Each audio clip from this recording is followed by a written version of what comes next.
Hi everyone, welcome to Netgate Chemistry.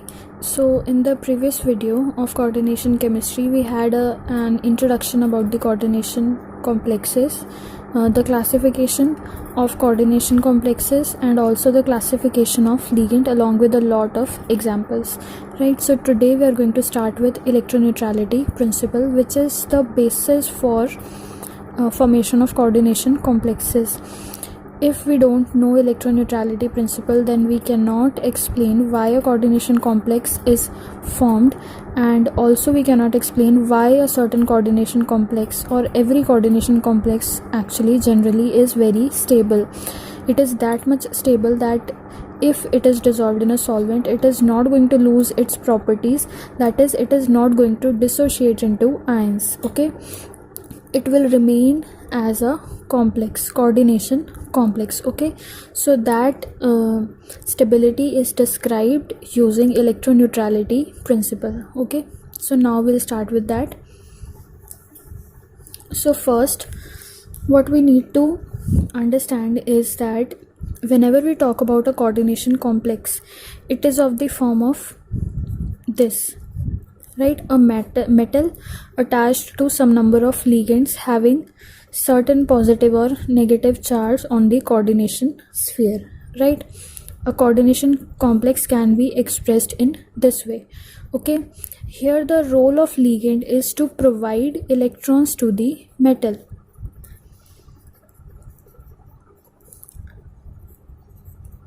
right? The role of ligand is to provide electrons to the metal, but till now what we have studied is that the role of metal in this earth, in this universe, is always to provide electrons, right? We always have studied that metal always provides electrons. Then why is it that the ligand provides electrons to the metal and formation of bonds takes place where many ligands bind to the metal and forms a coordination complex which is very very stable? The bonds are very stable. So what happens? Why, instead of being very donating in nature, the metal is very donating in nature, but still the ligands are providing metals to the electrons to this metal? So for that, consider an example of a complex like CuNH3 6 2 positive.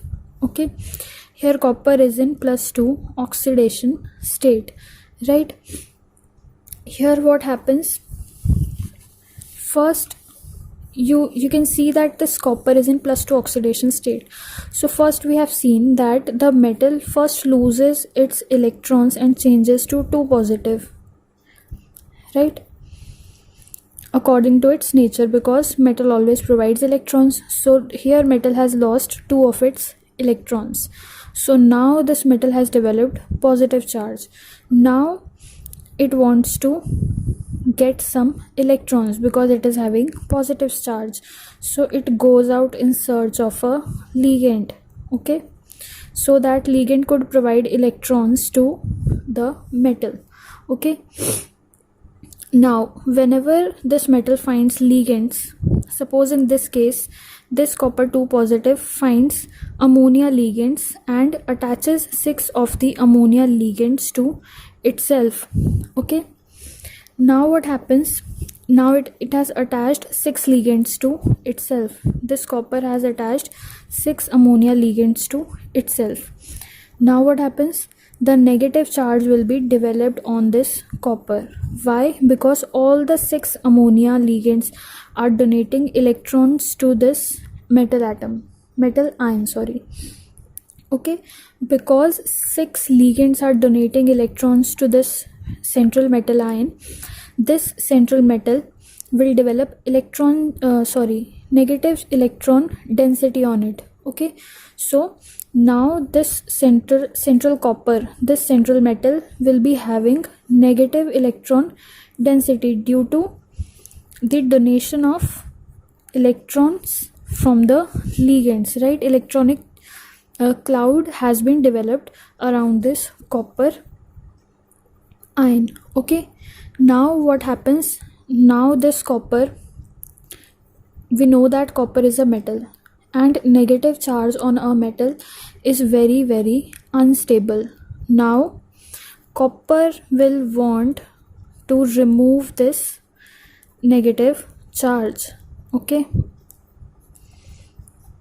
remove this negative charge. So first what happened, we have seen that we have a complex of this form. Okay, what happens, first metal loses its electrons, develops positive charge. Now it goes out for the search of ligand because it has positive charge. It wants somebody to donate electrons to it.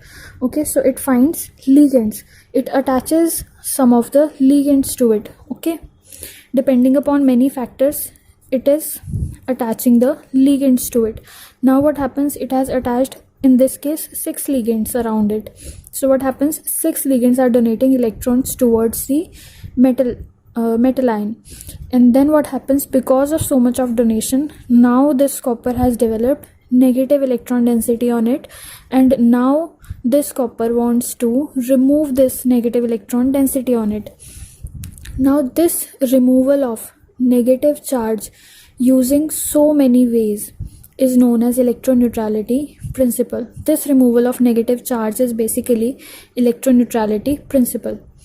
Okay, so now metal removes this negative charge using many ways, which is explained by electroneutrality principle. Okay, so we are going to now look at the various ways by which this negative charge which is developed on this central metal is removed. Okay, so there are basically 2 ways by which ligands can neutralize this negative charge, and 2 ways by which metal itself can neutralize this negative charge. So one by one we'll look at each of them. Okay,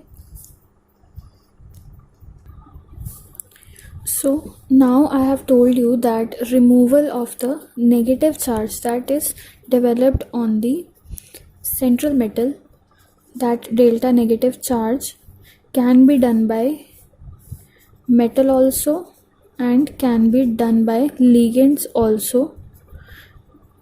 Okay, so metal can neutralize by 2 ways and ligands can also neutralize by 2 ways.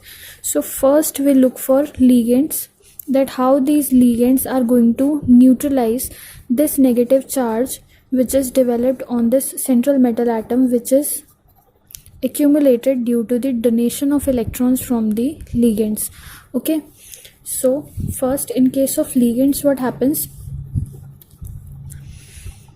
the ligand can neutralize this negative charge by sigma electroneutralization.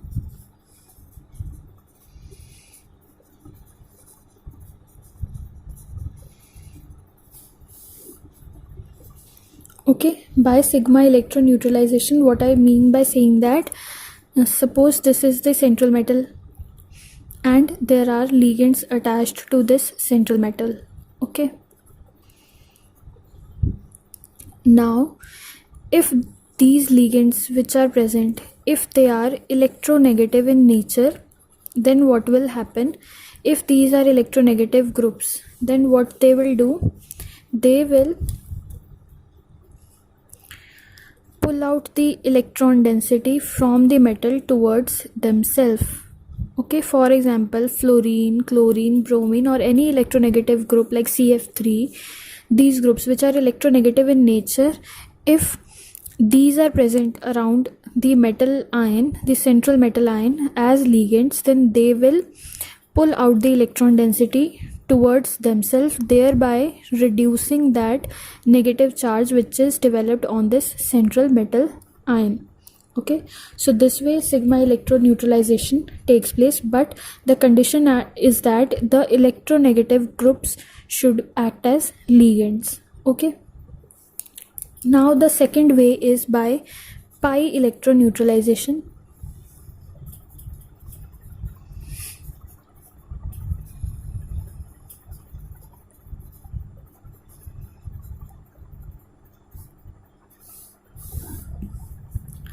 By pi electroneutralization, what happens in this case is that, suppose we have a metal and a ligand attached to it. Now this ligand, there are so many other ligands also, but the ligand which is attached to the metal, it should be pi acceptor ligand. We are going to study about pi acceptor ligands in detail, but for now you can understand is that pi acceptor ligands are those ligands which first, what they do, they give little bit of electron density to the metals. Okay, first they provide little bit of electron density to the metals through sigma donation. Okay, first they provide little bit of electron density through sigma donation. Then what they do, they take out the electron density from this metal ion towards themselves, a lot of electron density. They give a little bit of electron density to the metals via sigma bond, and via pi bond they take out a lot of electron density from the metal ion towards themselves. So these are known as pi acceptor ligands. Okay, so if pi acceptor ligands are present, then what they will do, they will provide a little bit of electron density to the metal and then take out the electron density, a lot of amount of electron density towards themselves, thereby decreasing the net negative charge on the metal ion. Okay, so this way via pi electroneutralization, this electroneutrality principle is maintained. Okay, so these are the two cases for ligands by which they can neutralize the negative charge present on the central metal ion. Now for metals,